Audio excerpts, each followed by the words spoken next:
bonjour à tous. Écoutez, je suis très honoré de pouvoir modérer cette table ronde sur la relation entre la Russie et l'Europe. Comment sortir de la guerre de 100 ans. Donc, même si on a une perspective historique dans le titre, je pense que ce sera surtout l'opportunité de se projeter dans l'avenir et d'essayer de trouver des solutions pour reconstruire cette relation entre la Russie et l'Europe qui est dégradée depuis longtemps, qui a été, pour certains d'entre nous en Europe occidentale, le fruit d'une concurrence idéologique pendant la majeure partie du XXe siècle. Pour nos partenaires d'Europe centrale et orientale, une question beaucoup plus charnelle et intime d'occupation pendant un demi-siècle. Je suis vraiment ravi de le faire, déjà de le faire ici à Tocqueville, puisque, comme l'a dit Laure, dans une vie antérieure mais récente avec l'Atlantic Council, nous avons soutenu cette formidable initiative que sont les conversations de Tocqueville. Et bravo encore Jean-Guillaume pour ce succès répété maintenant depuis plusieurs années et la richesse de ces échanges. Et puis je suis très honoré de le faire aussi avec un panel formidable avec lequel on va échanger avec à la fois des experts et des hommes politiques qui viendront donner chacun leur perspective sur ce sujet. Alors, je vais commencer à appeler, et puis après on fera dans un ordre différent, mais j'ai Dr Olesia Kromeychuk, qui est la directrice de l'Institut ukrainien à Londres, une historienne qui a écrit beaucoup sur l'Ukraine, beaucoup sur le rapport des Ukrainiens à la guerre, la Seconde Guerre mondiale, please. La Seconde Guerre mondiale et la guerre récente, vous pouvez l'applaudir. Thank you. Et je dois dire aussi une voix très importante pour témoigner et soutenir la cause ukrainienne depuis l'invasion et l'agression russe du 24 février. J'accueille aussi Pierre Lelouch, ancien député de Paris, ancien ministre des Affaires européennes et président de l'Assemblée parlementaire de l'OTAN, donc l'un des meilleurs experts en France dans le monde politique des questions internationales et stratégiques que vous connaissez tous. Pavel Fischer, qui nous vient d'Europe centrale, mais qui connaît probablement mieux la France que beaucoup d'entre nous, qui a été l'ambassadeur de la République tchèque à Prague et désormais le président de la Commission des Affaires étrangères, l'ambassadeur de la République tchèque à Paris naturellement, et le président de la Commission des Affaires étrangères du Sénat à Prague. On a eu l'occasion de déjeuner ensemble récemment à Prague et qui nous donnera cette perspective franco-tchèque, je dirais, sur ce sujet. Et je crois que nous avons aussi Michael Zigard sur ce panel, mais je ne sais pas. Oui, voilà. Et Michael Zigard, qui est journaliste et que vous avez déjà pu entendre tout à l'heure sur l'un des panels précédents.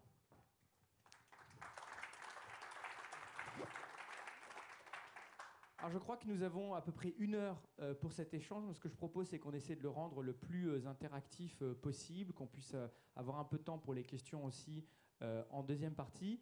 Donc je vais essayer de demander à mes intervenants de faire court, peut-être autour de 5 minutes. Soyons ambitieux, on peut aller jusqu'à 7 minutes. Et je sais que certains d'entre vous, en plus, ont un train à prendre après, donc essayons de rester dans les délais. Et ce que je propose pour commencer, vous savez, moi j'ai tendance à penser qu'en France, ou je dirais en Europe occidentale, on a souvent ignoré, ou pas voulu entendre les avertissements de nos partenaires d'Europe centrale au sein de l'Union européenne sur la menace que représentait la Russie. Souvent a tendance à ne pas entendre depuis 30 ans d'ailleurs ces avertissements répétés. Donc pourquoi ne pas commencer par vous, Pavel, venant de Prague, sur votre perspective sur cette relation conflictuelle entre l'Europe et la Russie, et puis essayer de tracer quelques perspectives sur les façons d'en sortir. Merci beaucoup et merci pour cette aimable invitation. Je suis très heureux d'être en famille Tocqueville ici de nouveau. Quelques enseignements. Je vais essayer peut-être de répondre à la question qui est posée, comment nous en sortir. Nous avons parlé politique, nous avons parlé défense et sécurité. Nous n'avons pas parlé du rôle que joue l'Église orthodoxe dans tout cela. Et je suis prêt à développer cela plus tard si ça vous intrigue. Et ça m'intrigue beaucoup. Et nous n'avons pas parlé de justice. Et c'est là où je vais m'arrêter. Parce que nous sommes à l'évidence face à un criminel de guerre qui commet les crimes de guerre Nous avons évidence de ces crimes de guerre. Nous avons évidence d'une transgression de beaucoup de textes et de lois internationaux qui sont aujourd'hui bafoués sur le sol ukrainien. Et ce qui me rassure, c'est que les équipes sont déjà sur place. D'ailleurs, les investigations ont été aussi permises grâce à l'aide de la France, qui a expédié sur place les gendarmes pour identifier dans les mass graves, dans les fosses communes, l'identité des victimes. Et nous avons une telle évidence, telle richesse d'évidence que la justice va avoir besoin du temps. Et comment s'en sortir? Mais c'est justement mon espoir qu'il y ait une cour qui juge les criminels de guerre. Et je ne parle pas de Poutine, je parle de tous ceux qui sont autour. Et ils sont très nombreux. La veille de l'invasion, il réunit autour de lui une sorte de conseil de sécurité, et tout le monde, devant les caméras, lui parle. Personne n'avait dit « Chef, nous avons peut-être un scénario bis, moins dangereux, que vous pourriez aussi considérer pour atteindre vos objectifs. » Personne ne s'est opposé. Il y avait des ministres, des chefs de services secrets, des chefs, des présidents des deux chambres parlementaires qui ont d'ailleurs approuvé par le vote l'invasion. Ils sont co-auteurs, co-criminels. Ils ont un partage de ces crimes-là. De nouveau, une autre réunion s'est tenue à huis clos, cette fois-ci avec les oligarques.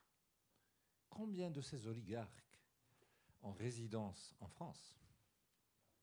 Parce qu'ils sont repartis après la réunion. Combien de ces oligarques ont une résidence à Prague, voire à Londres ou ailleurs? Tous ces oligarques ont quelque part approuvé l'invasion. Donc, ils sont aussi criminels. Et donc, j'espère que les évidences collectées sur place, et on n'est pas encore à bout des souffrances, parce que à Mariupol, par exemple, les fosses communes n'ont pas été encore découvertes, nous atteindrons un événement en justice qui rendrait justice aux victimes d'abord, et à la communauté internationale ensuite, pour ensuite pouvoir parler d'une Russie qui reconnaît la responsabilité, qui reconnaît les crimes, et qui peut-être fasse un autre pas vers une réconciliation et vers une paix. Autrement dit, je ne vois pas d'issue à cette violence en continu à laquelle nous assistons aujourd'hui, et qui d'ailleurs se reproduit en Russie par le système politique qui, chaque fois lorsqu'il y a un bouleversement, remet les sédiments en marche pour complètement rendre impossible de regarder la situation en face avec une clarté. Et je crois que j'en ai parlé avec des spécialistes qui ont par exemple réussi à faire venir devant la justice internationale les criminels de guerre en ex-Yougoslavie ou au Rwanda ou ailleurs. Le chemin existe, il faut une volonté politique. Je suis surpris qu'on n'en parle pas souvent en termes trop clairs. Je sais que la route est longue. Et pour terminer, si jamais on a réussi à geler les avoirs liés à ce crime monstrueux, il y aurait aussi une chance de contribuer à aider les victimes de cette guerre, justement par l'argent russe qui a été volé pendant cette opération ou avant qu'elle commence. Donc, je dirais justice, c'est mon espoir que l'Europe y contribue massivement. Elle y contribue déjà par des fonds importants pour justement répertorier les crimes sur place, mais on n'en est pas encore là. Il faut un vouloir politique majeur.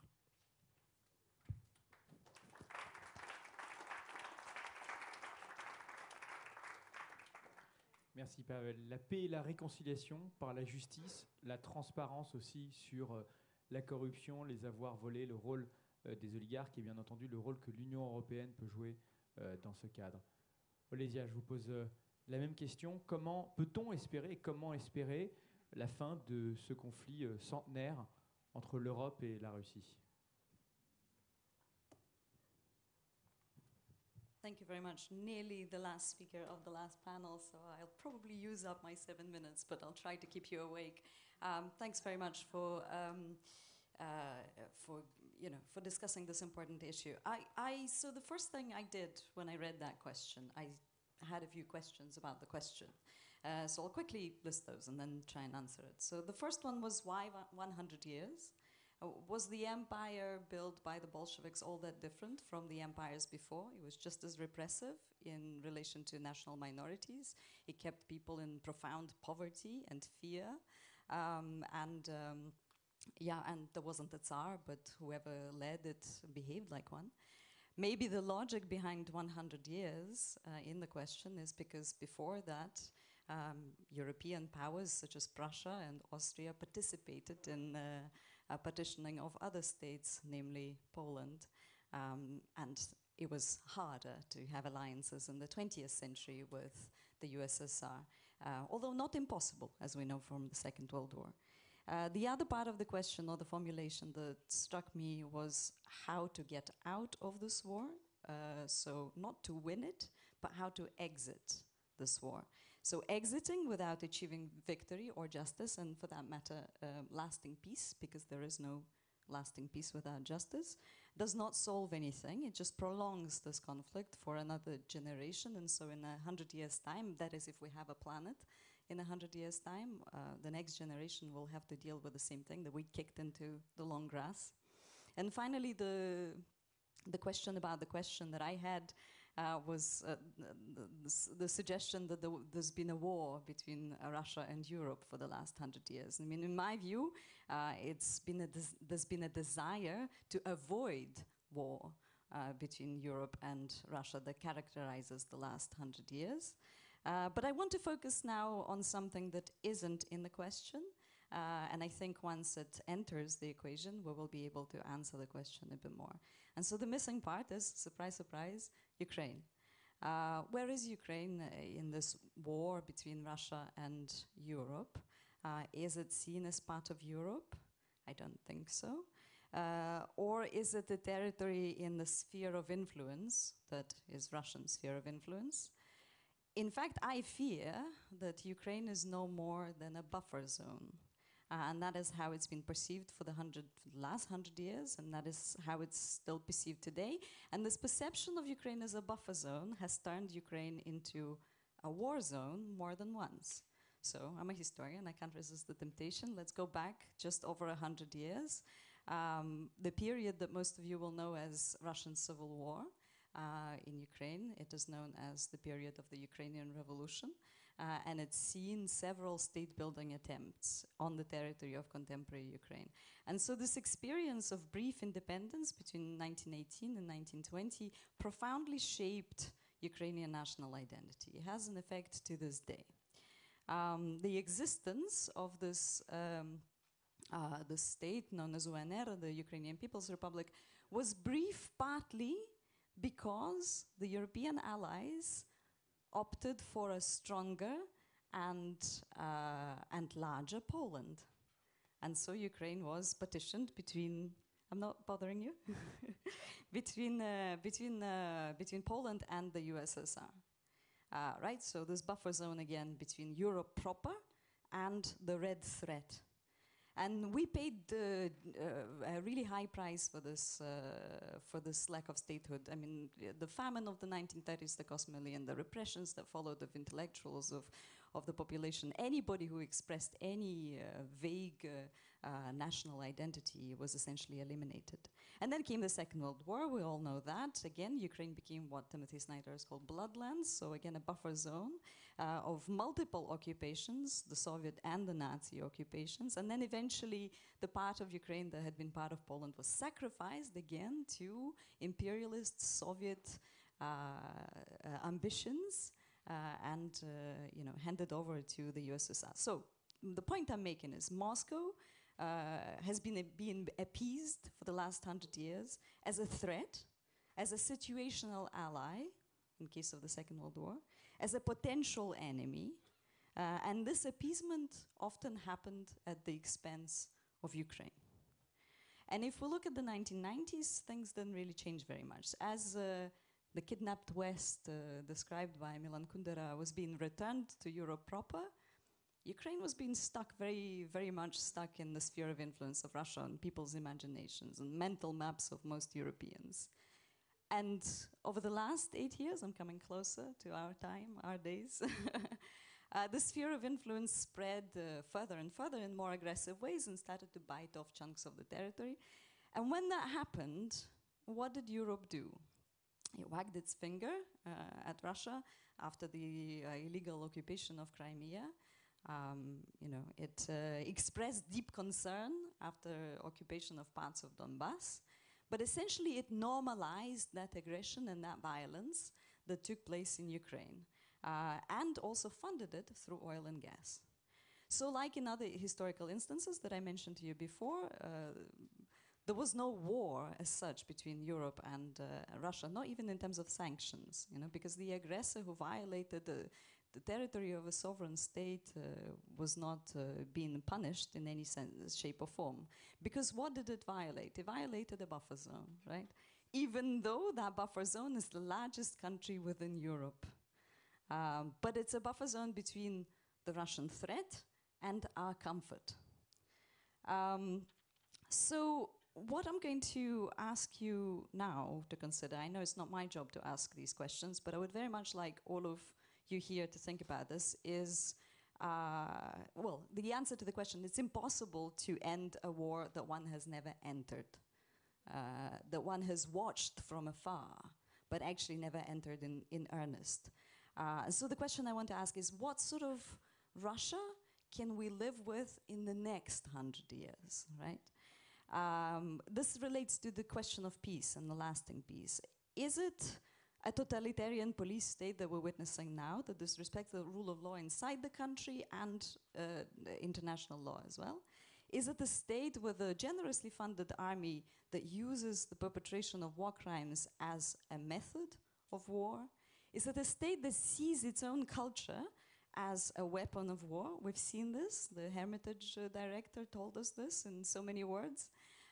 And we give every platform to this culture that it desires here in Europe. Is it a regime that seeks and succeeds in keeping some leaders of democracies in its pockets and meddles in elections and undermines the rule of law here in Europe as well? An aggressor that sets an example to other aggressors that terror, the violence is a justifiable method of international relations. That is not the sort of Russia that Ukraine can live for another 100 years, because that means that there will be no Ukraine for another 100 years. Because that's the sort of Russia that wants to destroy Ukraine as a state and as a nation. But if it's not the sort of Russia that we here in this beautiful chateau don't want to live with as well, what are we prepared to do? Appeasement does not work. We know that now. I'll stop there.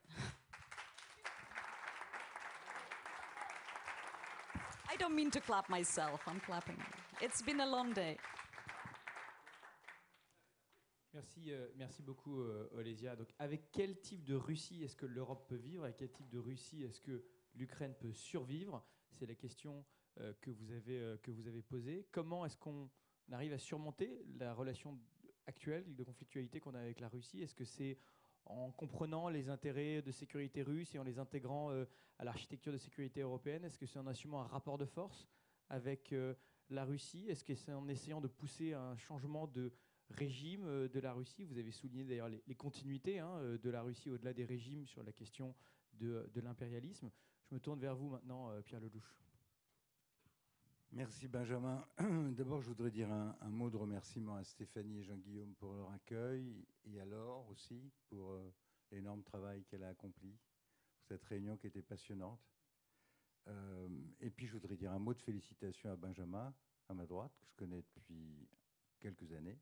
Je suis très heureux de voir à l'Assemblée la France manque de bons experts de politique internationale dans le législatif, et c'est bien d'avoir des garçons aussi talentueux que Benjamin. Donc félicitations pour ton élection. Mesdames, Messieurs, ce que je vais vous dire n'est pas trop dans la tonalité de ce que vous avez entendu peut-être depuis un jour ou deux, et donc je vais prendre quelques précautions oratoires.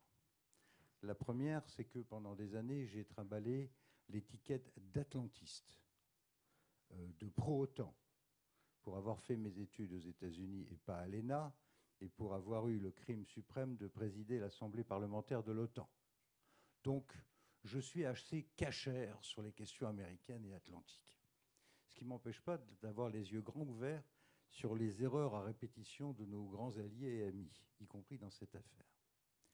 Deux, je suis un ami de l'Ukraine depuis la première révolution orange 2004, et j'ai même eu l'honneur d'être décoré par le président Yushchenko. À l'époque, avec Anna Palacio, on avait beaucoup travaillé sur l'Ukraine, et j'ai continué à travailler sur l'Ukraine, y compris comme ministre, et je dois avoir été un des rares hommes politiques présents les 2 fois à Maïdan.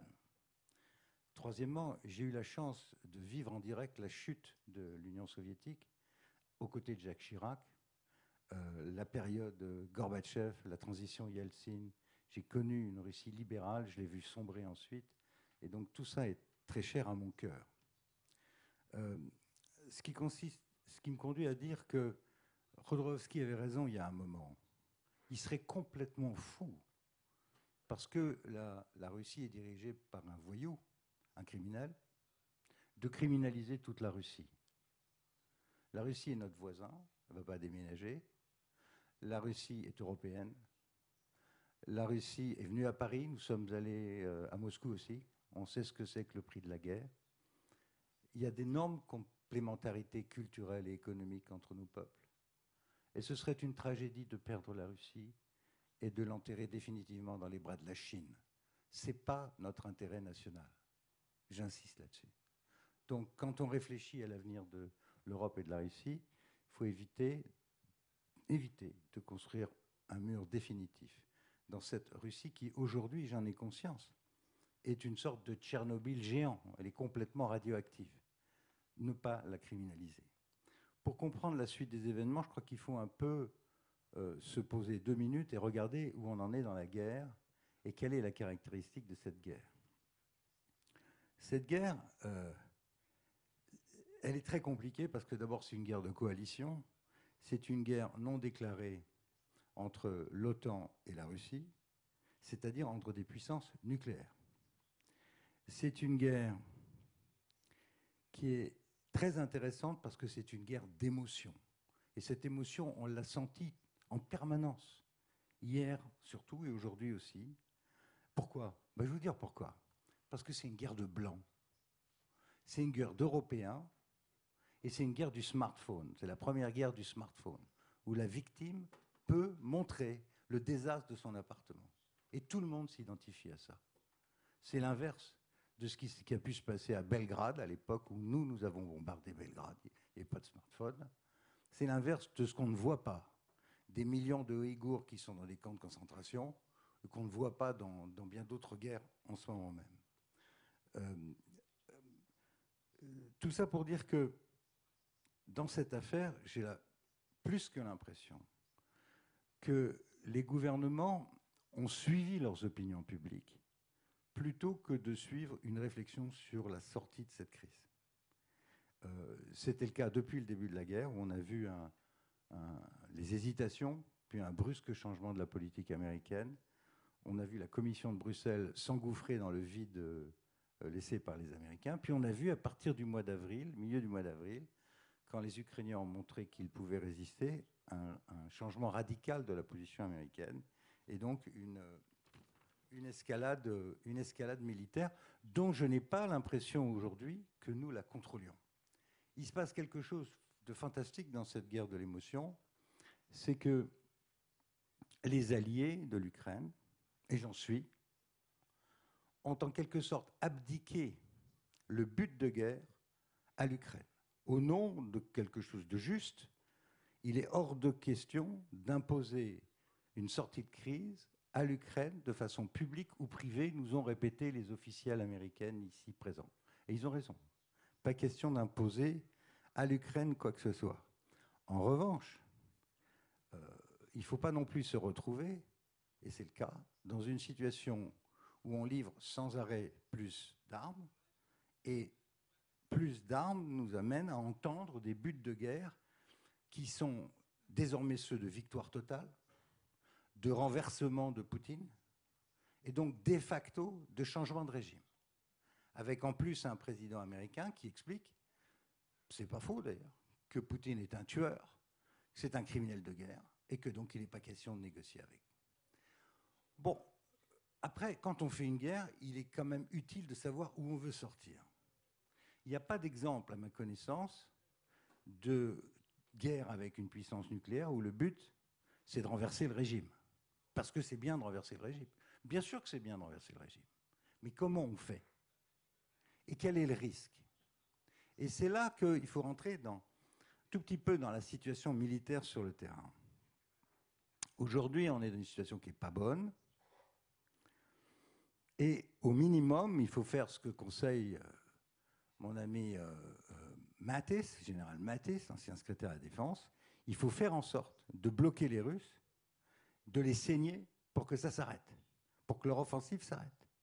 Mais ça implique beaucoup d'armes et ça implique du temps.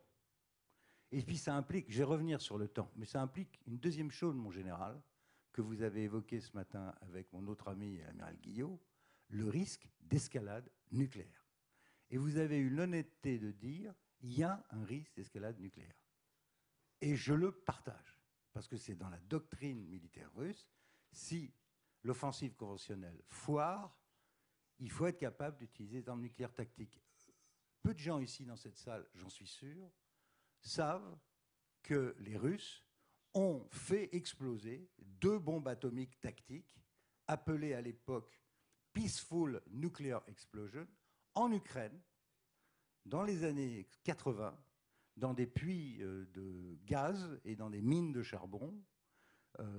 Et donc, ils maîtrisent parfaitement la technologie des kilotonnes très bas. L'une de ces 2 bombes était de 0,3 kilotonnes, donc très en dessous d'Hiroshima.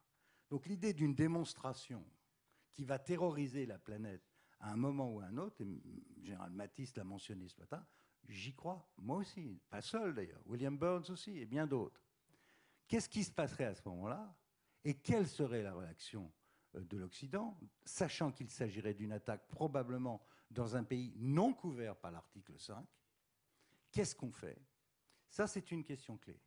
Donc, moi, je veux bien tout. Je veux bien qu'on gagne la guerre, je veux bien qu'on les saigne, je veux bien qu'on bloque Poutine, mais il faut savoir qu'à un moment, on risque d'avoir un problème d'escalade nucléaire. Et donc, il faut être capable de l'expliquer à nos opinions publiques. D'accord? Parce qu'une fois qu'on commencera l'escalade, personne ne peut dire où elle s'arrêtera. Premier point. Deuxième point, il y a un facteur temps. Le temps, mesdames et messieurs, moi j'entends dire, le secrétaire général de l'OTAN, ce matin, un grand expert français dans le Parisien, la guerre va durer des mois, peut-être des années. Mais de quoi vous parlez là?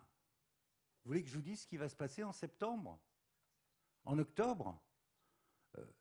On a décidé, là on tombe dans le volet économique, qui était soi-disant le volet tellement intelligent de la posture occidentale. On a décidé d'arrêter les importations de pétrole pour punir les Russes. Mais qui est puni? Qui est puni? Le pétrole russe, il va en Chine et en Inde. Les rentrées russes d'hydrocarbures se chiffrent cette année à 250 milliards de dollars, soit le double de l'année dernière. Le double. Et là, les Américains inventent un price cap. On va plafonner le prix du pétrole. C'est une blague.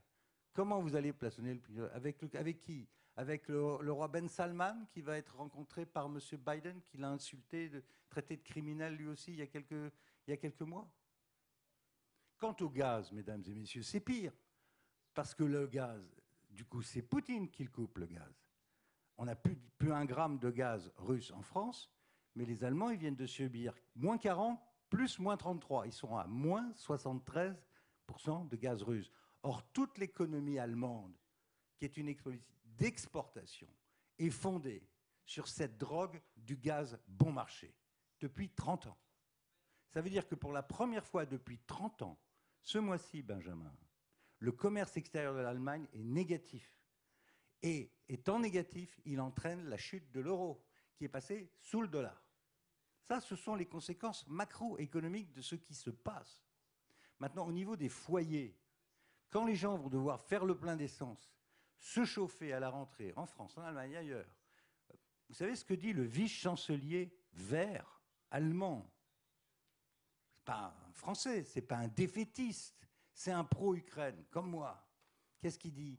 Il dit il faut que les Allemands sachent que les sociétés industrielles allemandes vont s'arrêter, que les gens vont perdre leur emploi, qu'ils vont s'appauvrir, qu'ils ne vont pas pouvoir se chauffer.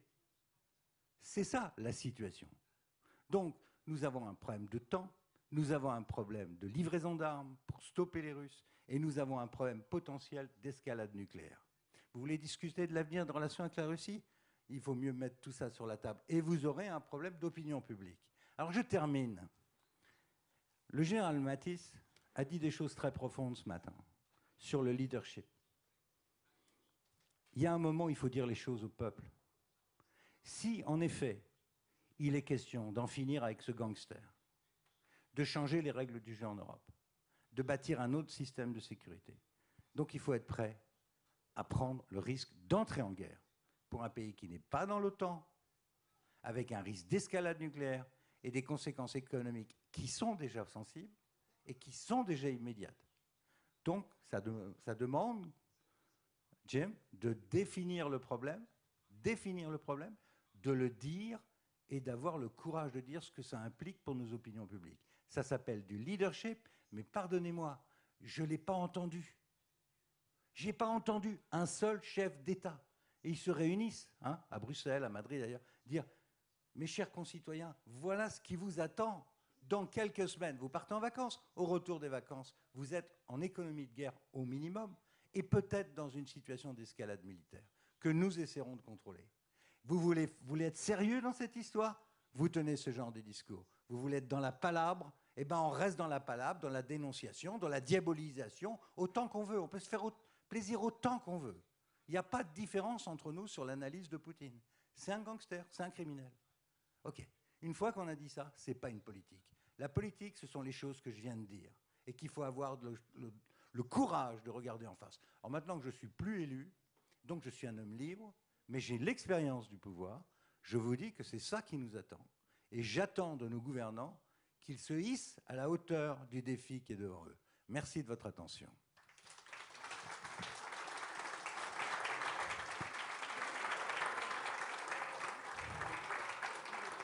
J'oubliais, il est quand même révélateur de ce que je viens de dire, que ce matin, Monsieur le Président, Franz, qui représentait Roche, lui a dit ce qui allait se passer. Il l'a dit parce qu'il gère une entreprise. J'ai entendu il y a 15 jours les patrons des 3 groupes industriels français, Total, Engie et je ne sais plus lequel, et EDF, dire voilà ce qui vous attend. Et pourquoi ils le disent? Parce qu'ils voient bien que la parole politique manque. Et eux, ils vont être en première ligne. On va leur dire où sont les médicaments, où est le pétrole, où est le chauffage. Et ils vont passer à c'est eux qui vont prendre le garrot, alors que la décision politique, on l'attend toujours. Merci d'avoir eu le courage, Président, d'avoir dit les choses ce matin.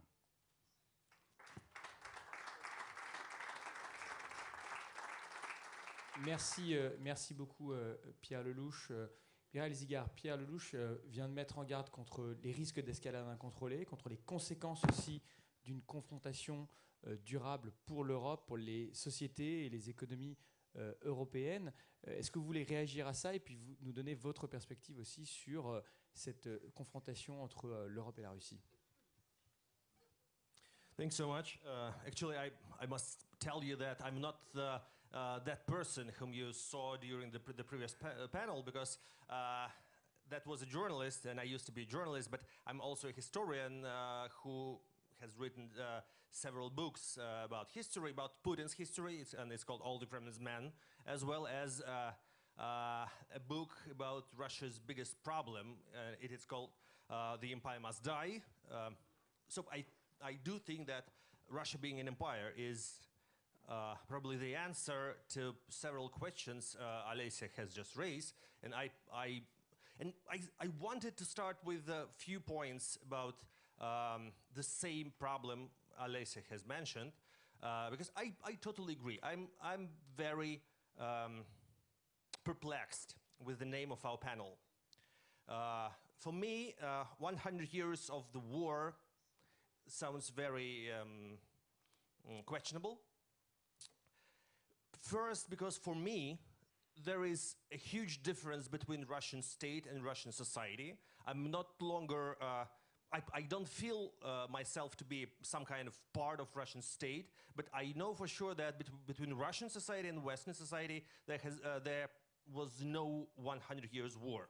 Not to mention the Second World War, not to mention some minor episodes in Russian history, for example, in 1917 or in 1991, when Russia was trying to become a democratic state. But it's important that Soviet Union collapsed because because Russian society wanted to be Europe, and because Russian people, not Russian people, Soviet people, peoples of different republics of Soviet Union didn't feel that they had to wage war against the West. And they were, probably many people were on the side of the West. And that's important, but I think that that's the wrong question. The important question that Russia needs to solve is not its relationships with the West, but that's its relationships with itself and with the Russian Empire. And it has become obvious more than ever, and probably that's probably the only, if there could be some positive outcome of the tragedy that started on February 24th, that's this result. Putin has smashed the idea that Russia can be the same as it used to be. For many people, for a lot of people in Russia, for a lot of people who left Russia, for Russian civil society, the idea of Russian Empire is a curse. And definitely that's the main task of de-imperialize and decolonize our mindsets. I can tell you about myself. I had a lot of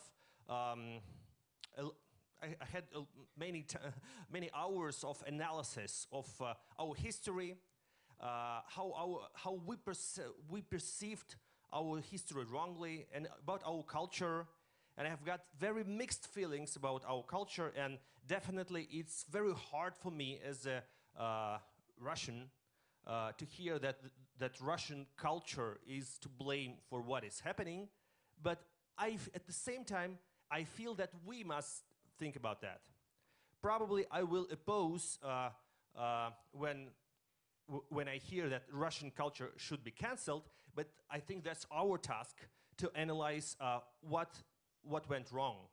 And it's our task to think twice about the negative impact of Russian culture that cannot be called great Russian culture because it belonged to great empire. And like, during the recent months, I was reading Pushkin, and one of his famous poems, Poltava, is a disgrace.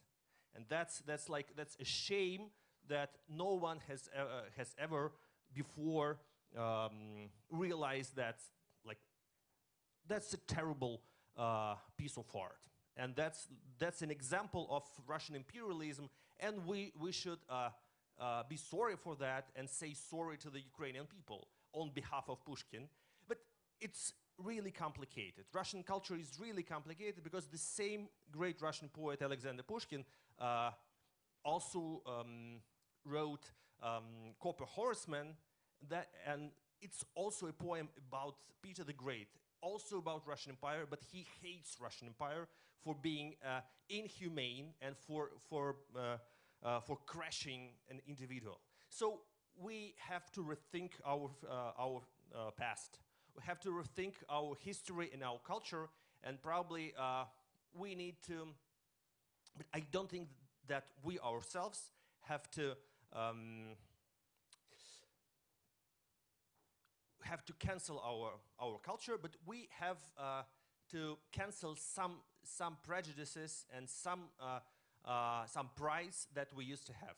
But as a historian of not only of Russian Empire in the past, but as a historian who spent a lot of years examining Putin's empire, Putin's imaginary empire that he is creating right now, I must say that historically there is only one explanation, one real explanation why he was 100% sure that he could start that war. He started because he knew that he could, because he thought that the West was very weak. After years of his presidency, he saw some counterparts, but this year he finally realized that the West is so weak that he can do anything, he can escalate in any way, and the more he escalates, the better. Speaking about the gas, I can promise you that by this October, no pipeline from Russia to Europe would function. He would voluntarily stop all the gas export as part of the war. Is he waging war against the West? Yes, and he thinks that that's a price to pay. Does he want chaos? Yes, he wants chaos. He wants chaos in Europe, and he thinks that the chaos in Germany, in France, in different countries, and the possibility of having French and German governments overthrown by the people who want their heating, that's the price to pay. He doesn't care about the money. He never cared about Gazprom. He doesn't care about business. He thinks that that's the price to pay. And actually, only defeat of that Putin, only defeat of that imaginary empire he created is the way out of this war. And in those terms, he's the enemy of Russian people as well as he's the enemy of the Ukrainian people, and that's our collective business to think what to do with that, and to know that the consequences would be much graver and much more serious than it seems to us.